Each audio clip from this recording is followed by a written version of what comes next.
These are the compound angle formulas, right? The compound angle formulas are something we're going to be using for the next couple of, well, for at least for this class, maybe one other class after this. It says that if I have the sine of x plus y, so take the sine of the addition of two angles, then I can actually rewrite that as the sine of x times the cos of y plus the cos of x times the sine of y. No, I'm not going to prove that to you. There is a proof that's in the textbook. A little tedious. I'm never going to ask you to prove it. So that's why I'm not going to spend any time on even how to prove the difference, the sum of x minus y. I have it here ready to go as a proof, but I'm not going to prove it. I'm just going to show you what the sine of x minus y is. This has to do with what I was showing you on the first page. But as I said, I'm going to skip over it and just give you the formula in a minute.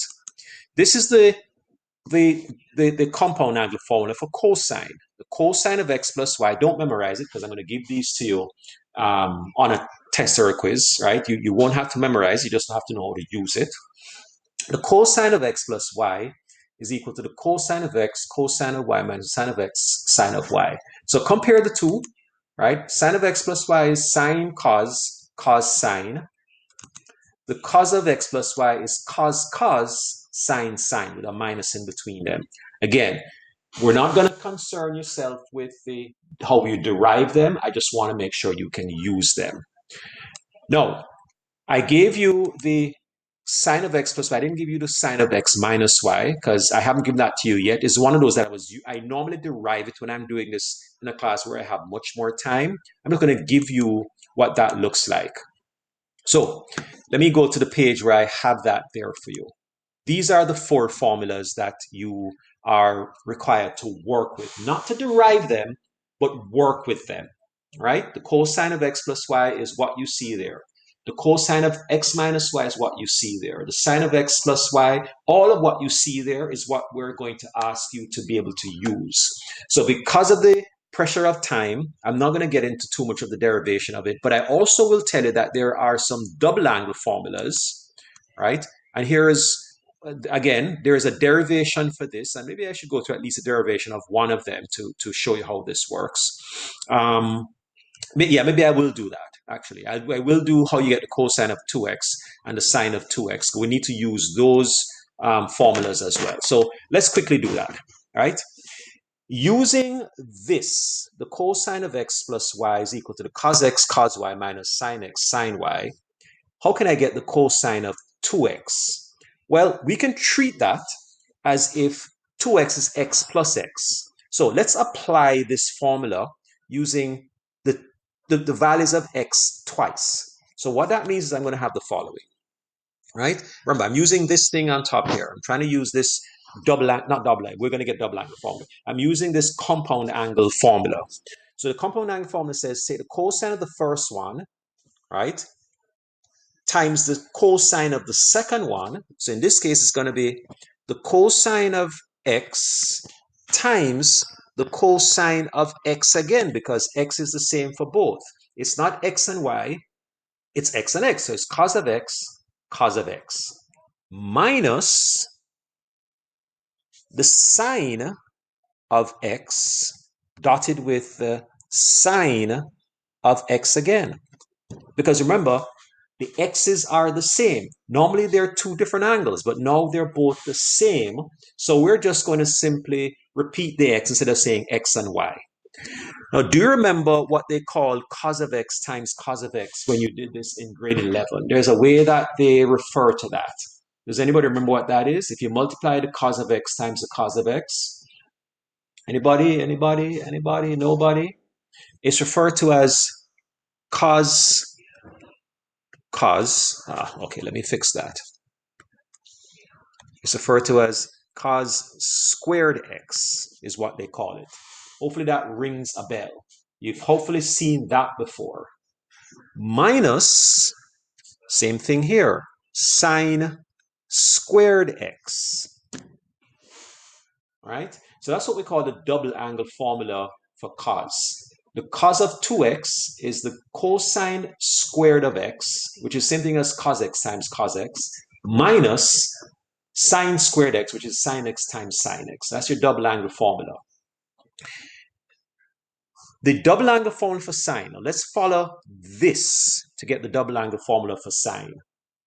So sine of x, cos of x. So that should be sine of x times the cos of x plus the cos of x dotted with the sine of x. Remember, it's not x and y, it's just x and x because it's both of these are x's, right? So everywhere instead of having x and y, just have x. This is sine x, cos x, sine x. Does anybody see how we might be able to simplify this one a little bit? Anybody? Any way to simplify this? There's a way that we can simply, we have like terms here. Could we consider these to be like terms? Could we consider these to be like terms? Anybody? Nobody want to jump in and sort of comment on that? Are these two the same? That's my question. Is sine x cos x? Of course they are. So this works out to be 2 sine x cos x. So what we're saying is that the double angle formula for sine is 2 sine x cos x. The double angle formula for cosine is cos squared x minus sine squared x. Okay. So I'm not going to spend any more time on deriving these functions. I'm just going to use them. So let's move on to this. Here's something that's going to be on your homework. So let's make sure that we know how to do this. How can I, no, without your calculator, sorry, yes, Lynette, go ahead. Sure. Okay, what part of it did you want to look at? First part or the second part? Okay, yeah, so there you go. So sine times cos and cos times sine, even though they're not in the same order, they're basically the same thing, right? xy and yx are the same thing, right? So they're like terms, so we can just group them together. You're welcome. All right, so what I'm about to do now involves the stuff we did yesterday, right? Which is using some of those exact values that we learned from the special angle table. So just like how in math, everything builds on something else, we are going to be building on the stuff we did yesterday and using these compound angle formulas. I'm about to ask you to find the exact value of the cosine of 13 pi over 12. If I just ask you to do that on a calculator, your typical calculator will just give you some decimal answer. But we're not asking for a decimal answer, we're asking for an exact answer. So I'm going to show you how to do that. So the cosine of 13 pi over 12, if I can, no, I don't know, there is no special angle for that, right? When you look at all of the stuff we did yesterday in the tables, right? With, pi over 6, pi over 3, pi over 4. None of these were 13 pi over 12. None of them were that. But is there a way that I can rewrite this so that we can state it as a sum? So let me show you one way we could do it. There's more than one way to do it. I can set this as the cosine of, and you'll see why this makes sense in a minute. How about if I said, I'm trying to add up to get 13 now. How about if I said, let's see, there's 7 and 6, that gives me 13. That's not going to help me very much. There is 4 and 9. Maybe that can help me out. So let's say 9 pi over 12 plus 4 pi over 12. Now, why does this help me? It helps me because both of these things are special angles. Cosine of 9 pi over 12 is the same thing as cosine of 3 pi over 4 plus 4 pi over 12 is the same thing as pi over 3. So can we all, first of all, accept what I just said? Let me make sure that you see that all I've done is I've just simply taken two things that will sum to 13 pi over 12 and separated it into two fractions. And I didn't choose any two fractions. I wanted two fractions that when I reduce them down, I would get special angles. So I wouldn't use, let's say, for instance, 12 and 1. That doesn't help me at all.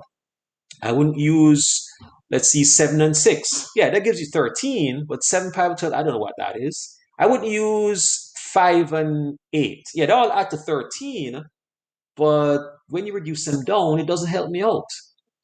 So these are special angles. So I'm about to use one of these to work this out. Now, the one that makes sense for me to use would be this one right here.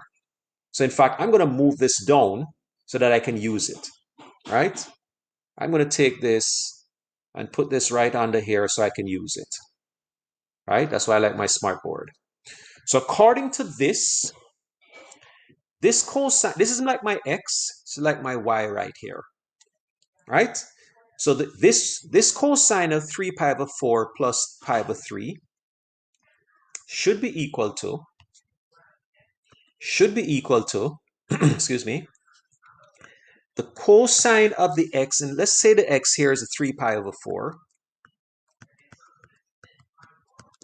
times the cosine of the y, the cosine of pi over 3,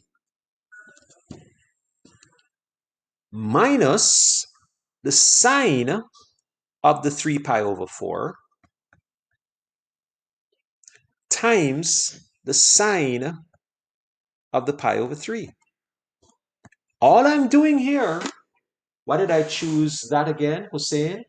How do I choose? Okay, Leanne, I have to choose, okay, I have to choose numbers like 9 and 4 that when I reduce them down, I get special angles. So I was saying to you, remember, I'm trying to get 13 over 12 here, right? So if I chose, let's say, for instance, I don't know, 2 and 11, oh, the equation. Oh, okay, because I worked this out to be a sum of these two special angles. So because I worked it out to be a sum, and because it's a cosine, I use the one that has cosine in it, where I sum two things together, right? So the question that Leanne is asking, why did I use that equation, right? Why did I use the cosine of x plus y? So Hussein and Leanne are asking that question.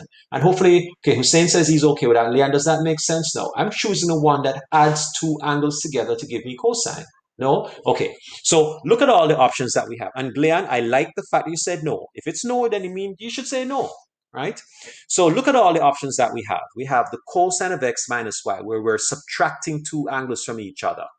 Well, that kind of wouldn't make sense because for one thing, these angles that we're looking at here were two angles that we're adding together. So that wouldn't make sense, right? Should I use the one under that, which is the sine of x plus y? Well, that wouldn't make sense because I'm not even trying to find the sine of anything. I'm trying to find the cosine of something. So that doesn't work. And then the other one is also a sine function. So that makes no sense because we're not trying to find the sine of anything. We're trying to find a cosine. No, the one we chose was the cosine of x plus y, which is precisely what we have set up right here. We have the cosine of this thing here plus this thing here. That's like my x and my y right there.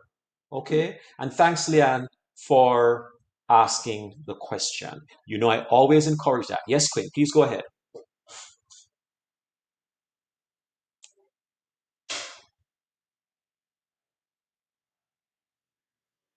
Yes.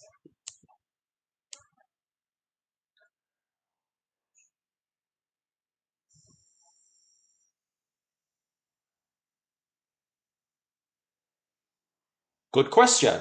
So the question that Quinn is asking is, why did we choose the course of adding two things together? Why did we choose the course of minusing two things from each other? And here's the answer to that question. We could have done that, right? I can tell you right now that for us to get the 13, I could have actually have chosen 15 pi over 12 minus 2 pi over 12. 15 over 12 and 2 over 12 will also reduce down to special angles. So your question is very appropriate, right? I could have done this with a difference rather than as a sum. But I thought it was easier to work it out as a sum. And remember, by the way, Quinn, and not just for Quinn, but for everybody else, I didn't have to use 9 and 4. I could have used 10 and 3. Okay, think about this. 10 over 12 works out to 5 over 6. That's a special angle. 3 over 12 works out to pi over 4. That's a special angle. So there is no magic in saying I must use 9 and 4. I could have used 10 and 3. I could have used, let's see what else I could have used. Let's see, 4, 9. There are probably some other options there for summing, right? How do you get the values for sine x and sine y again? Hussein is asking. From the fact that, okay, here is the actual, let me move all of this down. So I'm just repeating Hussein's question. How do we get the values for sine x and sine y again? So think about the fact that, okay, this is a little bit crowded, so I'm going to try to uncrowd this. Let's bring this whole thing down. Actually, let me bring that back here. Let me get this whole thing and give us some more room there. Okay, so here's what I would say to you, Hussein. Right? Think of this as your x and think of this as your y. So this thing here, let me circle it, is your x. This thing here is your y. Wherever you see x in this equation, you put the 3 pi over 4. Wherever you see y in that equation, you put the pi over 3. So hopefully I didn't make a mistake in doing that. Okay? So just fill in the x and the y values. That's exactly right. That's exactly right. 100% right. Okay. So here is where your special angle skills are going to come in really, really handy. So now, I told you yesterday, I don't memorize those special angles. I sometimes need my triangles to help me out. So you might need to help me out with this, if you have your triangles close by. Some of them I know top of my head, but not all of them. Which quadrant is 3 pi over 4 in? That's going to be critical for us to get this. What quadrant is 3 pi over 4 in? Can anybody help me out with that? First, second, third, fourth. Let me remind you, from 0 to a half is the first quadrant. From a half to 1 is the second quadrant. From 1 to 1.5 is quadrant 3. And from 1.5 to 2 is quadrant 4. So a lot of you are chiming in with 2. Are you sure about that? I'm not saying you're wrong. I'm just asking. You're all sure about that too? Okay. All right. You're not gonna you're not backing down from that at all. That's good. Okay. So we're gonna use the related acute angle, and I've already given you a bit of a clue on that. That the related acute angle is going to be the pi over 4. Right? So it's always just got a denominator there. That's your related acute angle. So we're going to use pi over 4 in quadrant 2 for cosine. Does anybody know what the cosine of pi over 4 is? And should I make that positive or should I make that negative? Let me hear from you on that. Pi over 4. You can look at your tables from yesterday for that. What is the cosine of pi over 4? 1 over root 2, Chrisania is saying. And she's right. And she's saying it's negative, which I also agree with. Why is it negative? We're in quadrant 2, and this is cosine. Cosine is negative in quadrant 2. Good. Multiplied by the cosine of pi over 3. Okay. Is pi over 3 quadrant 1? Let me hear from you again on this. Donna agrees with you. Is pi over 3 quadrant 1, 2, 3, or 4? Pi over 3. Risanya says 1. Quinn says 1. What do other people think? What quadrant? Donna says 1. Hussein agrees. Anybody for any other number apart from 1? Nobody wants to offer an alternative answer? No? Well, that's because you're right.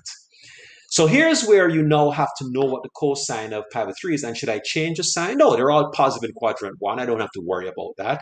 Here's what I'm going to admit to you right now that I don't know.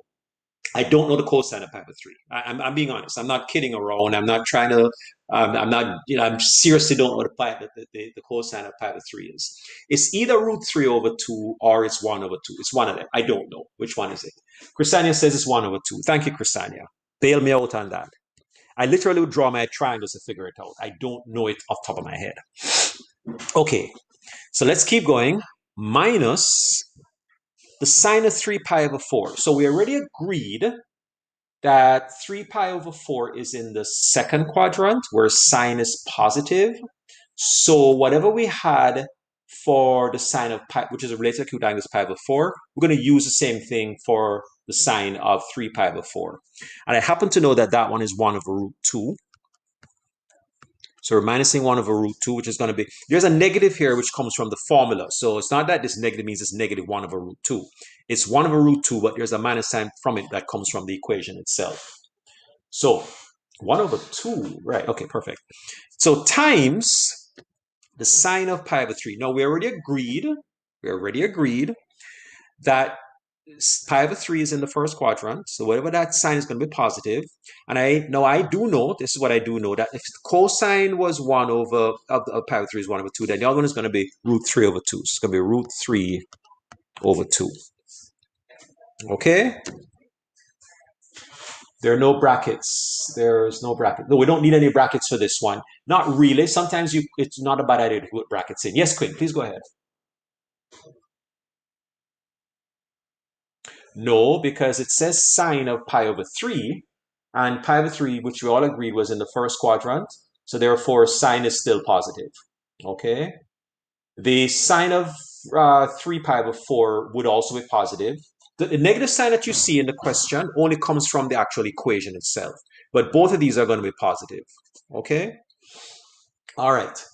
So let's keep going. So let's just multiply these two together. That's going to give me minus 1 over 2 root 2. Okay, hopefully that makes sense. Minus root 3 over 2 root 2. Okay. All right, just want to make sure everybody is comfortable with that answer. So minus 1 over 2 root 2 minus 3 over 2 root 2. All right. I just multiply. Yes, I just multiply the two numerators. Don is asking if I just multiply the two things. Yeah, that's how we do fractions. So multiply the minus 1 times the 1, which gives us minus 1. I multiply the 2 times the root 2, which gives me 2 root 2. And I did the same thing. You're welcome. I did the same thing with the second one. So I multiply the 1 times the root 3, so that's root 3 over 2 root 2 again. Turns out they have the same denominator, 2 root 2. So that means that I'm going to be left with what's on top, which is minus 1 minus root 3 over 2 root 2. And that's your answer. Now, I know there are some fancy calculators that will give you an answer like that, but by rationalizing the denominator. I don't want that answer. The answer that I want, if I give this to you on a test or anything, is what you're seeing right there. Not rationalized. Exactly the way you see it now is the way I'd like you to write your answer. So minus 1 minus root 3 over 2 root 2. Yes, please go ahead, Donna. That's the answer that I want. That's exactly the answer that I want. Yes. Okay. Mm-hmm.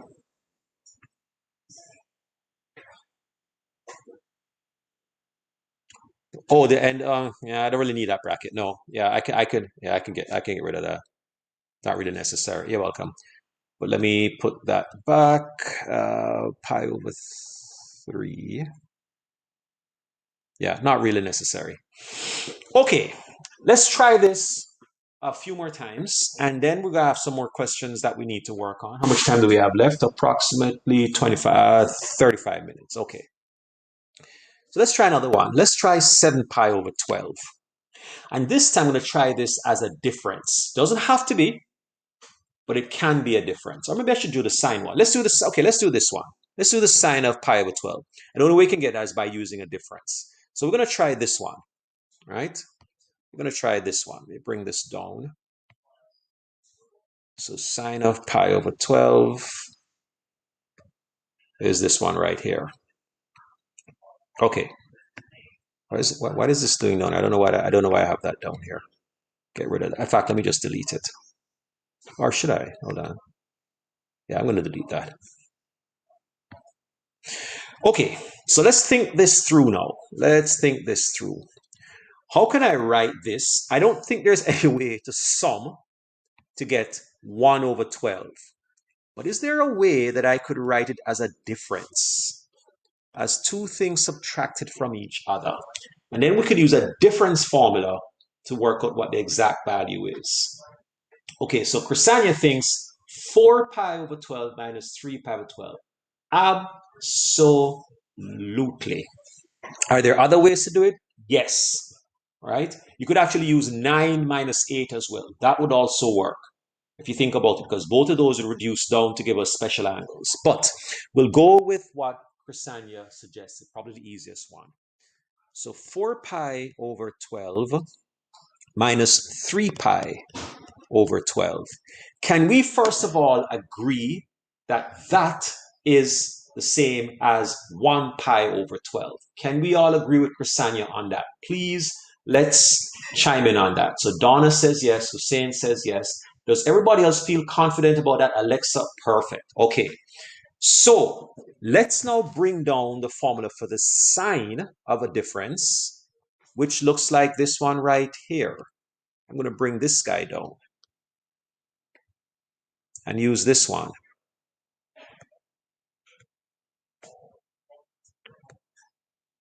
Put that right under there so we can see it. So let's see what we got here now. Sine of x minus y. So that should be equal to, oh, by the way, let's reduce this down. I haven't done that yet. Let me do that first before we go any further. Let's reduce this down. So that's equal to the sine of pi over 3 minus pi over 4. That's important for us to do that first. All right, we just simply reducing the fractions down to their lowest terms. Okay, now let's keep going. Here is our formula. Let's bring this down some more. Here is our formula, right? We're just going to follow the formula faithfully. So that should be, this is my x, this is my y. That should be equal to the sine of pi over 3. What I like about this one, and well, actually, I shouldn't give it away. Let me ask you later on what quadrant they're in. Times the cosine of y, so that's the cosine of pi over 4, minus the cosine of pi over 3 times the sine of pi over 4. All right, let me let that soak in there for a second. Chrysania, you're so on point, so much ahead of me. Yeah, what I like about the choice that you made, and you're right, all of these angles are quadrant 1 angles. I'm not even going to bother to ask that question. There's nothing here that would require you to have to ask, should it be positive, should it be negative? No, you don't really have to ask it because all these angles are in quadrant 1. So Chrysania, you chose well when you chose 4 minus 3, right? And anytime I can work with a first quadrant angle, I probably would, because it's so much easier. Okay, let's keep going. Let's keep going. So that's equal to, all right, here's where I'm going to get stuck again. I believe, help me out and tell me if I'm right or wrong. That's going to be root 3 over 2. I think it is. I do know the cosine of pi over 4 is 1 over root 2. Right? You all should double check that. All right? Don't take my word for it. I make mistakes, as you've already seen. Cosine of pi over 3, that should be the opposite of this one. It should be 1 over 2. Dotted with sine of pi over 4 is the same 1 over root 2. Okay. So, Chrysania, you're I got the thumbs up from Chrysania. Anybody else want to tell me whether that's good or not? Did everybody else get the same thing I just got? Double check it for me, please. Right? I made mistakes, so make sure I don't. Okay, it looks like I'm good. Okay, thank you, Donna. And Alexa says I'm good. So let's keep going. So that's equal to root 3 over 2 root 2. Again, yes, I'm multiplying the two tops and the two bottoms together, minus 1 over 2 root 2. And again, you'll always find the denominators will be the same, just so you know, just a little bit of a hint for you. So this works out to be root 3 minus 1 over 2 root 2. Okay, root 3 minus 1 over 2 root 2. That's your exact answer. And again, Just answer Donna's question earlier on. This is the way I'd like to see you answer it. All right? I do not want what the calculator is going to give you. I want you to answer it the way you see it here, with an unrationalized answer. I don't want you just throwing it into the calculator and asking the calculator to do the work for you. You need to do the work for yourself. Okay, if we have time, it's now 12:07. I will come back and do maybe one or two of these other ones that we didn't do. So we didn't do, for instance, cosine of 7 pi over 12. I may come back and do that. Tan of pi over 12, that's a biggie. That would mean, Donna, please go ahead. And Quinn. I don't know who was first. Okay.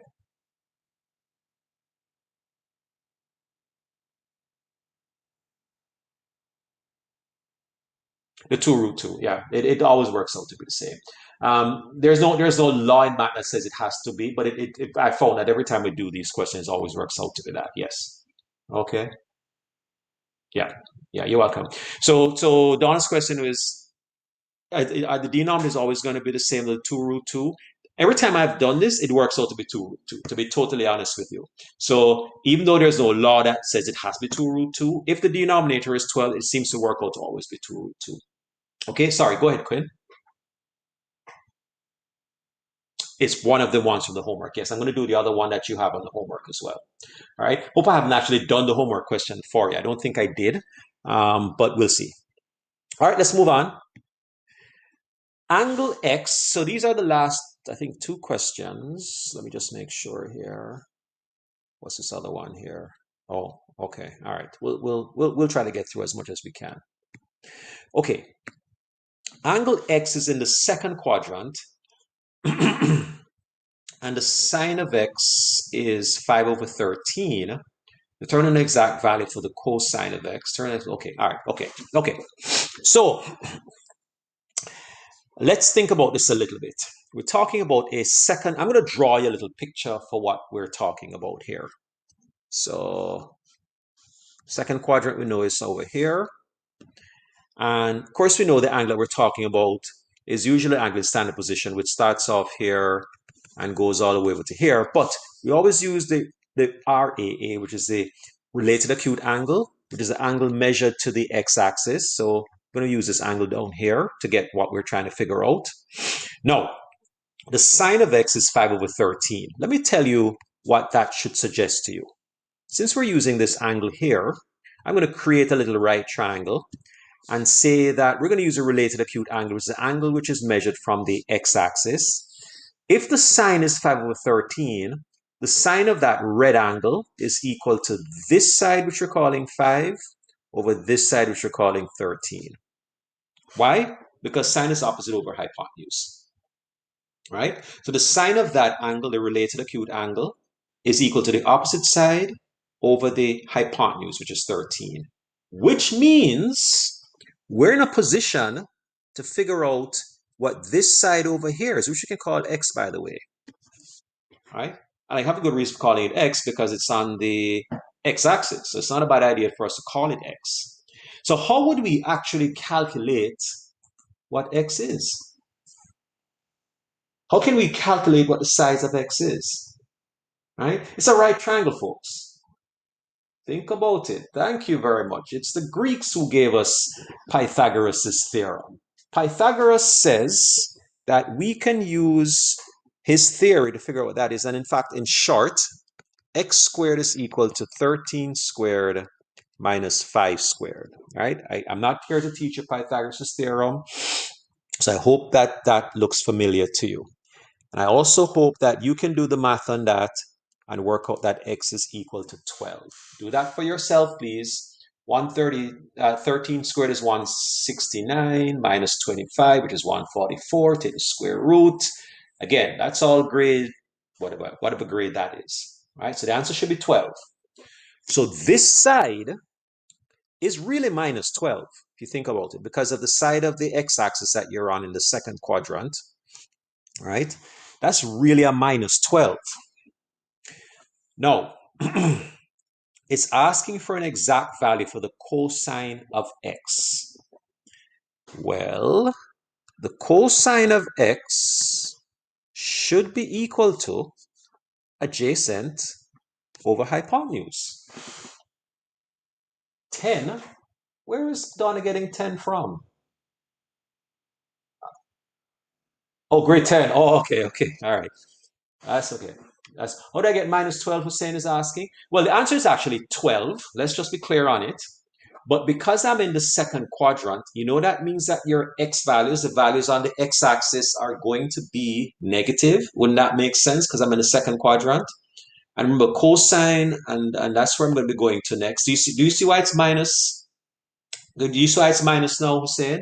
Hussein was asking, how do we get minus 12 again? Okay, so because I'm on the negative side of the x-axis, the way I've drawn this, it means that it's going to be negative, okay? And that's my adjacent side, and Chrysania, always ahead of the game, is pointing out that it's adjacent over hypotenuse that gives us cosine. So it's actually minus 12 over 13. That's the exact value of the cosine of x. Okay, let me let that sink in for a minute. So, okay, that answers the first part of the question. If the sine of x, if it's in the second quadrant, if this was in the first quadrant, it would be a different answer. It would be just 12 over 13, positive 12 over 13. But it's in the second quadrant. So because in the second quadrant, the cosine is going to be negative. And as you can see, our answer is in fact negative. Minus 12 over 13 is a negative number. So that answers the first part of the question. Now, determine the exact value for both the cosine of 2x and the sine of 2x. What does that mean? I'll tell you what it means. I'm going to take you back to the double angle formula for cosine and the double angle formula for sine. Let's go back and first of all find for cosine. I gave you a double angle formula for that. I'll remind you what that is. The cosine of 2x is cos squared x minus sine squared x. Later on, we're going to need the one for sine, and that's going to be 2 sine x cos, but we'll get to that later on. This first one says the cos of 2x is cos squared x minus sine squared x. Let's put that. In fact, why don't I just copy this onto the second page? So no, actually, I'll just write it over again. Let me not be lazy here. So the cos of 2x, which is what we're asked to find, is equal to cos squared x minus sine squared x. That's what the formula says. We're just simply repeating the formula. So, what is cos squared x? Well, we have what the cos of x is. The cos of x is minus 12 over 13. So I can now write that as minus 12 over 13 squared. That's the cos of x. Cos of x is this thing here, minus the sine of x squared. Now, they told us what the sine of x was for in the first place. Sine of x was 5 over 13. 5 over 13 squared. All right, so all I've done is I've substituted into the formula the cos of x squared. Cos of x is minus over 13. That's what it says right here. It says it right there, right? I'm just putting that into the formula. So minus 12 over 13 squared minus 5 over 13 squared. So let me finish this up. When you square something, it becomes positive. So it's 144 over 169 minus 25 over 169. By the way, I do know that 13 squared is 169, but you should double check that. I'm going from memory. So that is equal to, I'm gonna say 119 over 169. But you should check that. 5 over 13 was given. Yes, it was. It was. Let me go back to the top. It says at the top that the sine of x is 5 over 13. It does say that. Donna was asking the question. So, okay, Donna, it was given as the sine of x was 5 over 13. That was the first thing that we got in the question itself. And we're told it's in the second quadrant and all of that. Okay, so that answers the first question of cosine of 2x. That's the first answer. Cosine of 2x is 119 over 169. Done. The exact value is 119 over 169. For the sine of 2x, it was 2, and again, I'm just repeating what the double angle identity is. It's 2 sine x cos x. Let me take you back to the page that had that on it. It's right here. Sine of 2x is 2 sine x cos x. That's exactly what it says. So all I'm doing is I'm just applying that now to get the sine of 2x in this case. So it'll be 2 times, well, what did we say the sine of x was again? It's right here. Sine of x is 5 over 13. So 5 over 13 times, what did we say the cos of x was again? It's right here. The cos of x was minus 12 over 13. So minus 12 over 13. Okay, yes, Quinn, please go ahead.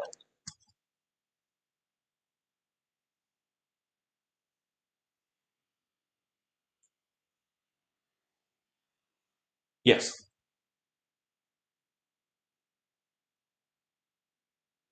Yeah, the double angle formula, yes. Yeah. No, it isn't different actually. Let me take you back to sine of 2x. It was 2 pages ago. Here's my sine of 2x right here. And yes, there were some steps involved in deriving it, but it worked out to be 2 sine x cos x. So it's right there.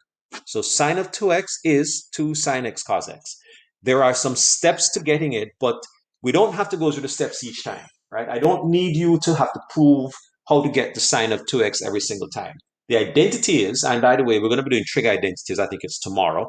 The identity is that the sine of 2x is 2 sine x cos x. So it's no different from what I just wrote down. It is exactly the same. So let me go back and show you again. By the way, just to repeat your question, you thought they might have been a little different, but they're not. Sine of 2x is 2 sine x cos x. So it's exactly the same. Okay? Quinn, does that answer? Okay, great. Okay, so all I'm doing now is just plugging in the sine of x, plugging in the cosine of x, and we just have to do a little bit more math now to get our answer. So this would be 10 times that's minus 120 over 169. So that's what the sine of 2x is.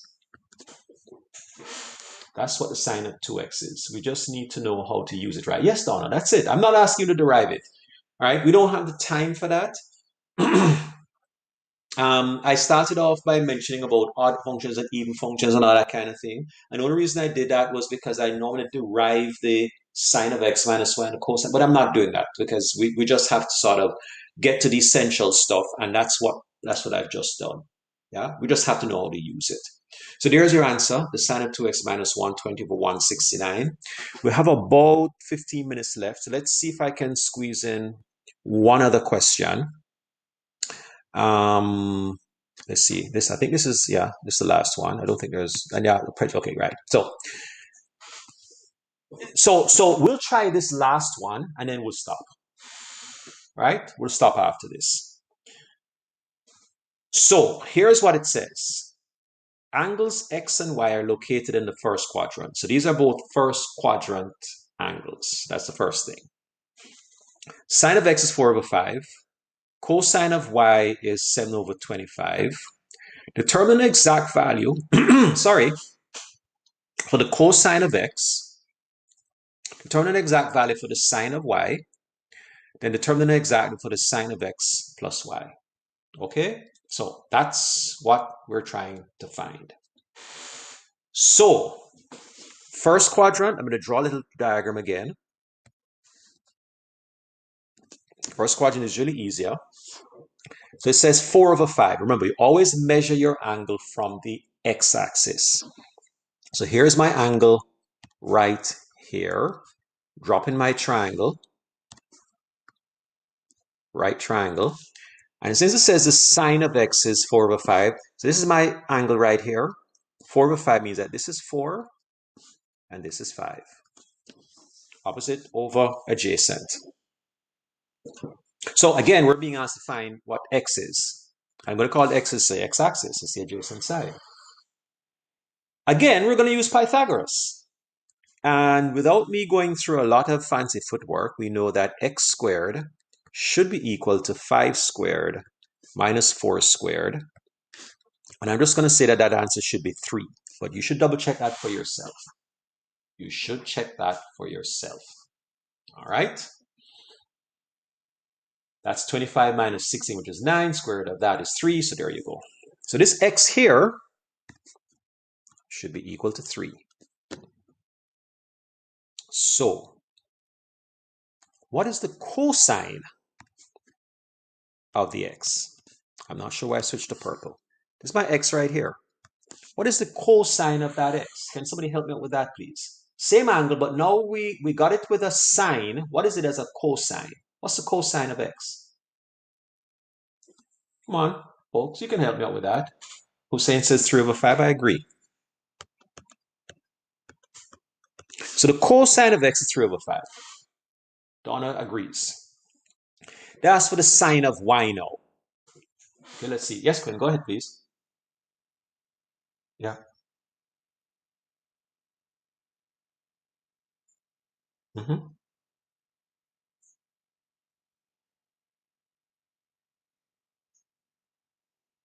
Okay, so let me repeat your question. If we're trying to find the cosine of x, how can we use x as a value? We're using x as the angle that was used to figure out that the sine of that angle was 4 over 5. So that's why I put that x here as the angle, right? So we're told the sine of this angle x is equal to 4 over 5, meaning the opposite side would have been 4, and the hypotenuse would have been 5. That's what it means when they say the sine of x is 4 over 5. Now, whatever angle you have, we don't know the angle. We're not even trying to find the angle, quite frankly. That's not even our goal. Our goal is to figure out what the cosine of that same angle is, that same x is, without actually finding the value of x. We don't need to find the value of x. If we know that the sine of the x is the opposite side over the hypotenuse, which is 4 over 5, and that's what this says it is, then we can figure out what the adjacent side is, and knowing the adjacent side helps us to find the cosine of that same angle without, again, actually figuring out what x is. We're not trying to find x. We're just trying to find what the cosine of x is. Does that kind of make sense, Quinn? Just want to be sure. Okay, good. So we got the cosine of x is equal to 3 over 5. Now we have some information about y. We're told that the cosine of a different angle, so let's use a different triangle, a different grid for that. Same first quadrant though. I think they're both in the first quadrant. Yeah, okay. Same first quadrant, same thing from the x-axis, right? So we're calling this thing here our x. And when you take the cosine of y, it's equal to 7 over 25. So that means that not this side this time, this side is my 7, and this side is my 25. Why am I saying that? Because they said the cosine, and we know cosine is adjacent over hypotenuse. So this side here is a 7, this side is a 25. What we're trying to figure out, I'm not going to call this, I'm going to call this y this time. But that's really my y component of this.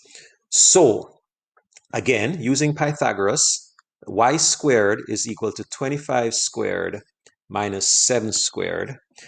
And I need some help with this now. That should be, this one can't do in my head with this one. 625 minus 49. And that should be 574. Hey, look, folks, you got to help me out here. Oh, Donna is already ahead of me. Donna says it's 576. Okay, so yes, I was going to make a mistake with that. 576. Thank you very much. I'll fix it. I'll fix it right now. 576, and then so y would be equal to 24. Thank you, Donna.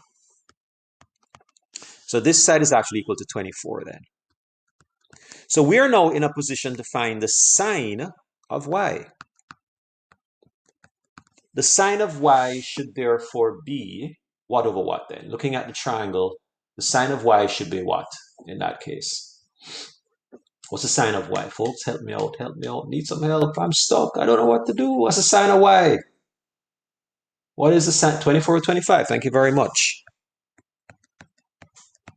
Okay. Let's answer the question.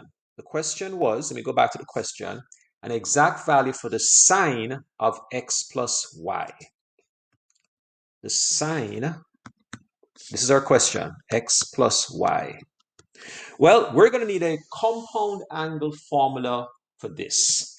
Let me go and copy that from another page. Let me come over here, and sine of x plus y appears to be this guy right here. That's the one we're going to need for the sine of x plus y. So let me copy that over to my other page where we're working on this and paste this right there. Love the smartboard. Couldn't live without it. There we go.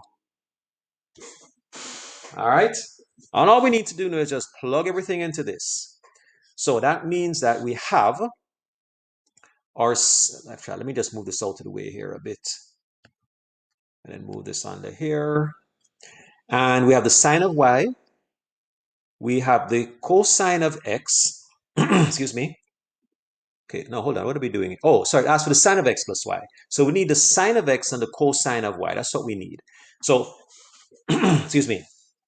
Let's see if we have all the information that we need here. Sine of x plus y is equal to the sine of x. We know the sine of x. The sine of x is given to us as being 4 over 5. Times the cosine of y. Cosine of y was given to us as 7 over 25.